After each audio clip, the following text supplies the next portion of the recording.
practice of making business payments in cash.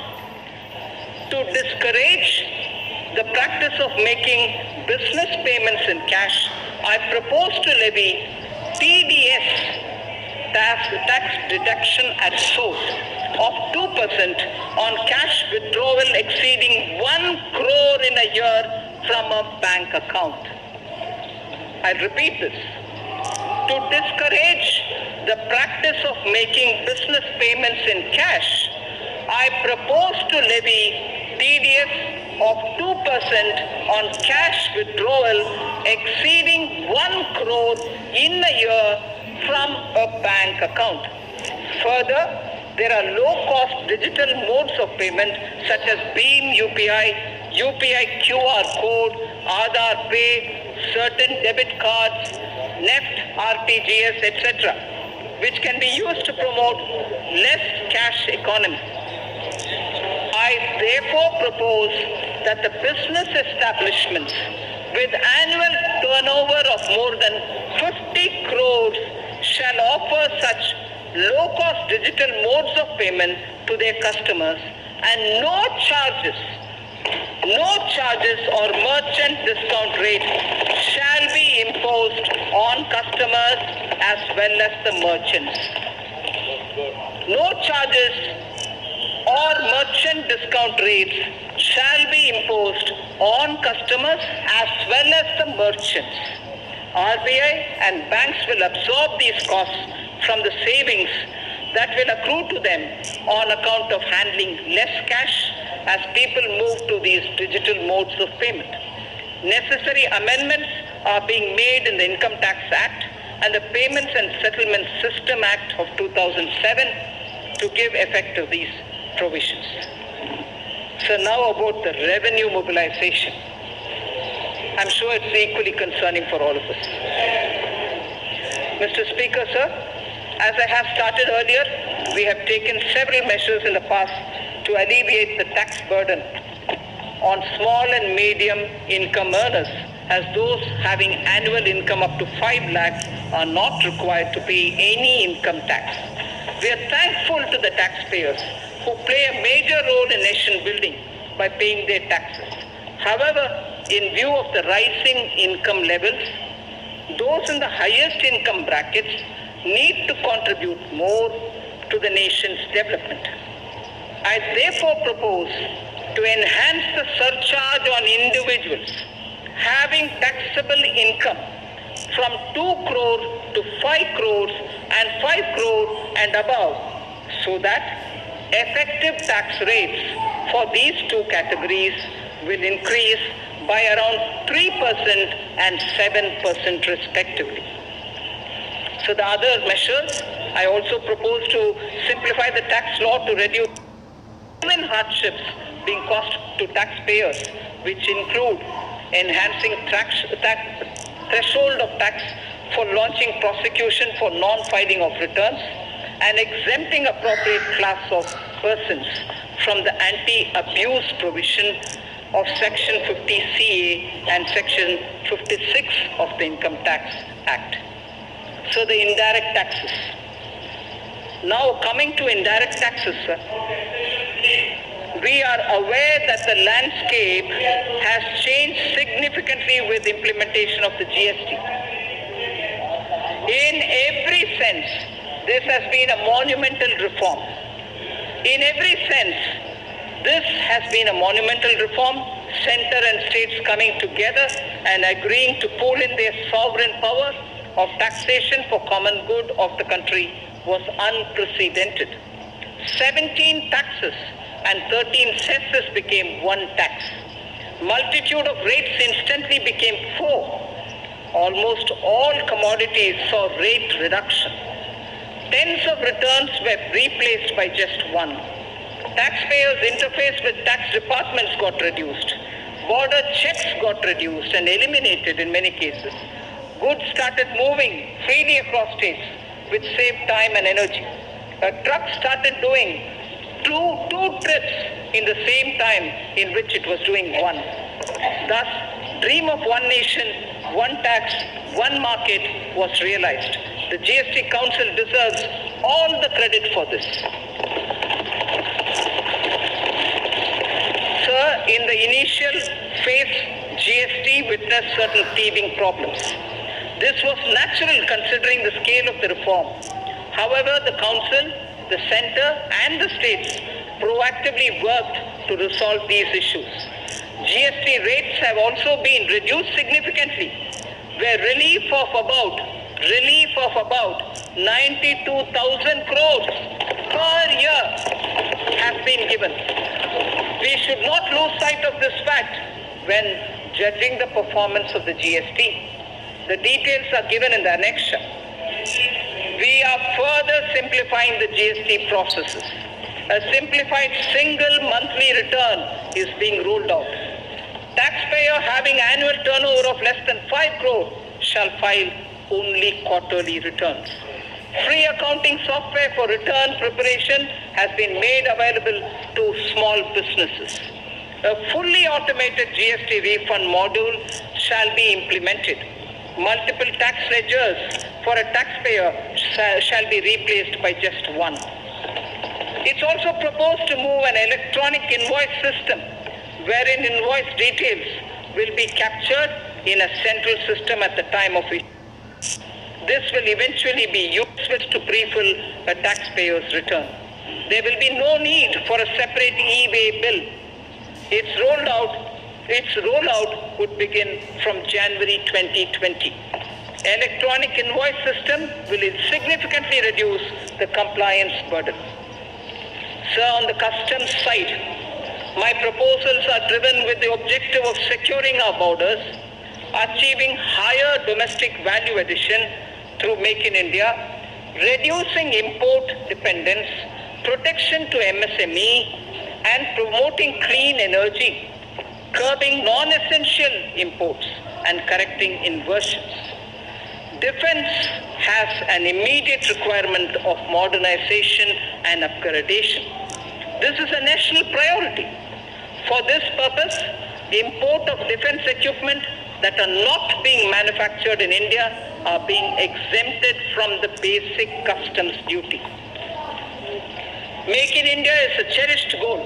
In order to provide domestic industry a level playing field, basic customs duty is being increased on items such as cashew kernels, PVC, vinyl flooring, tiles, metal fittings, mountings for furniture, auto parts, certain kinds of synthetic rubber, marble slabs, optical fiber cable, CCTV camera, IP camera, digital and network video recorders, and so on. Also, exemptions from on certain electronic items which are now being manufactured in India are being withdrawn. Further, end-use based exemptions on palm stearin, fatty oils, and exemptions to various kinds of papers are also being withdrawn.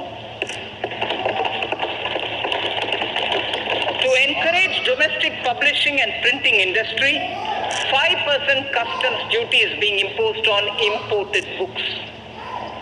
To further promote domestic manufacturing, customs duty reductions are being proposed on certain raw materials and capital goods. These include certain inputs of CRGO sheets, amorphous alloy ribbon, ethylene dichloride, propylene oxide, cobalt matte, naphtha, wool fibers, inputs for manufacture of artificial kidney and disposable sterilized dialyzer, and fuels for nuclear power plants. To further incentivize e-mobility, customs duty is being exempted on certain parts of electric vehicles. Customs duty is also being exempted on capital goods required for manufacture of specified electronic goods. So the export duty is being rationalized on raw and finished leather to provide relief to this sector. Crude prices have softened from their highs. This gives me room to review excise duty and cess on petrol and diesel. I propose to increase special additional excise duty and road and infrastructure cess, each one by 1 rupee a litre on petrol and diesel. It is also proposed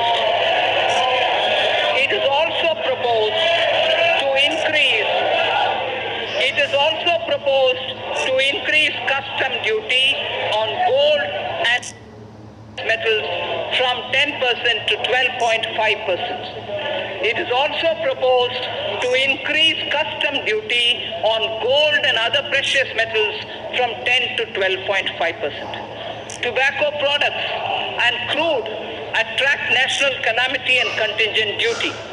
In certain cases, this levy has been contested on the ground that there is no basic excise duty on these items. To address this issue, a nominal basic excise duty is being imposed. Sir, I am also proposing few amendments to the Customs Act. Recent trends reveal that certain bogus entities are resorting to unfair practices to avail undue concessions and export incentives. While we have intensified our efforts against such nefarious activities, provisions are being incorporated in the Act for enhanced penalty and prosecution for such offences. Further misuse of duty-free scrips and drawback facility involving more than 50 lakh of rupees will be a cognizable and non-bailable offence. GST has completed 2 years.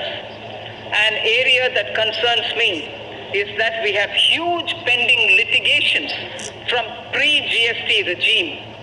More than 3.75 lakh crores of rupees is being blocked in litigations and service tax and excise. There is a need to unload this baggage and allow businesses to move on. I therefore propose a legacy dispute resolution scheme,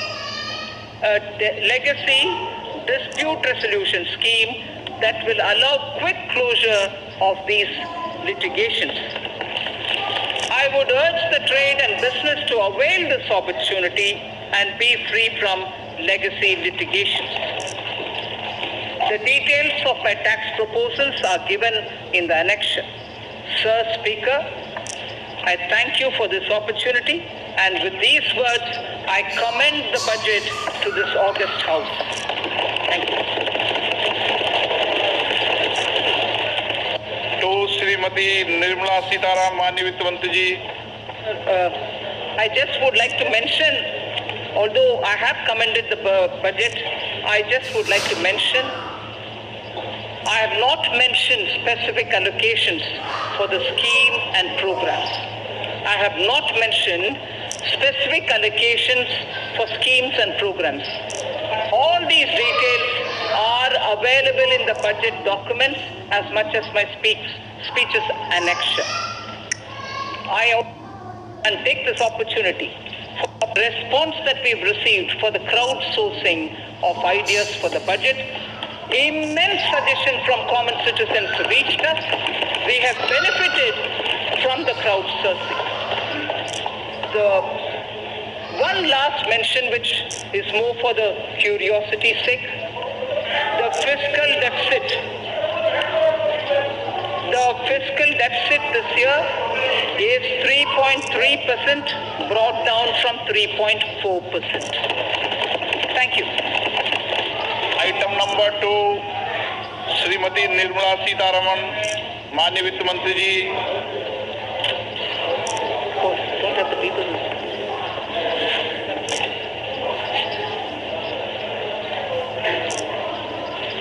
Sir, with your permission, I rise to lay on the table the statements regarding medium-term fiscal policy, fiscal policy statement, and the macroeconomic framework statement under Section 3, subsection 1 of the Fiscal Responsibility and Budget Management FRBM Act 2003.